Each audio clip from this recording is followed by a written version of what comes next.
Thank you for tuning in to another episode of Did You Know? Brought to you by Carey Movers, Western Canada's favorite family-owned and operated moving company for over 20 years, providing all of your local and long-distance relocation services under one roof. You can find them online at careymovers.com. That's K-A-R-Y movers.com.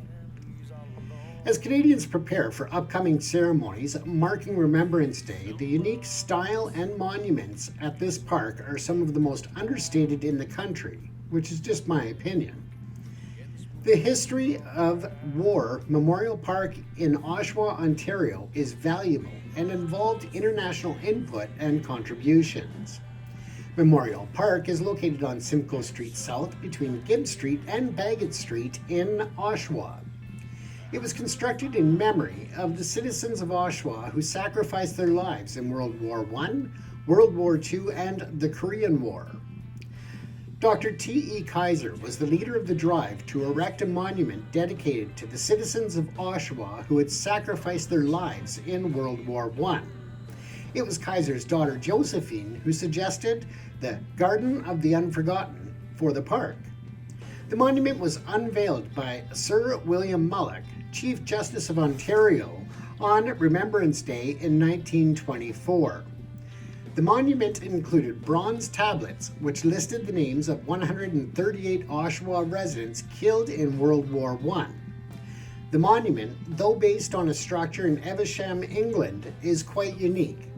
The memorial contains stones of every World War I Allied nation, as well as stones from the battlefields where Canadians lost their lives. These included stones from England, Scotland, Egypt, Newfoundland, Russia, and Japan. Battles immortalized in the Oshawa Monument include Vimy Ridge, Ayres, and Passchendaele, among others. Another special feature of the monument is what lies beneath it. An airtight copper box is buried underneath the structure. It contains artifacts of 1924, such as newspapers, photos, and a check from the mayor to pay for the replacement of the slab that must be removed to unearth the box. The time capsule is to be opened in the year 2424. The bronze figure of a Canadian infantryman stands still, surveying Memorial Park from on top of the monument. In 1948, more plaques were added to mark the losses that Oshawa families suffered in World War II, and later recognition was given to the residents who went to Korea during 1950 to 1953. The monument obviously holds an important place in Oshawa's history, and it has witnessed the solemn ceremonies each Remembrance Day, and that will be no different just a few weeks from now. In 1942, the McLaughlin Band Shell was opened. It gets its name from R.S. McLaughlin, who footed the bill for its design and construction after he was informed for the need for a place of the Ontario Regiment's band to perform. The murals were added to the band shell in 1996. Prior to the park's establishment, the site was occupied by St. George's Anglican Church from 1852 until 1924.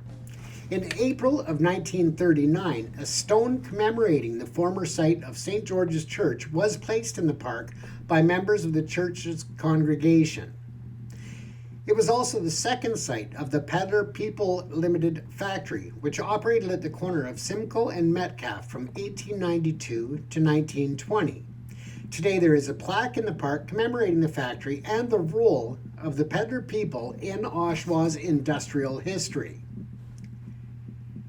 If you happen to be in the Oshawa area, I strongly encourage you to check out this beautiful park in the center of town, especially in the summertime when there are events happening, or if you happen to be there around Remembrance Day this year, I encourage you to take part in the ceremonies and events taking place to remember all of those who have served and are currently serving, not only to protect Canadian interests around the world, but also on key peacekeeping missions in other nations.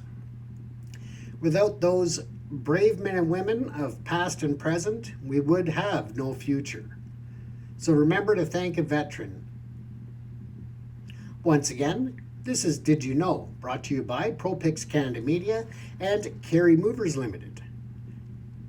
Don't forget to like, follow, and subscribe for more stories like this, other news and current events from around the world, educational programming, and of course, entertainment events. Once again, you're watching ProPix Canada Media. Thank you again for tuning in.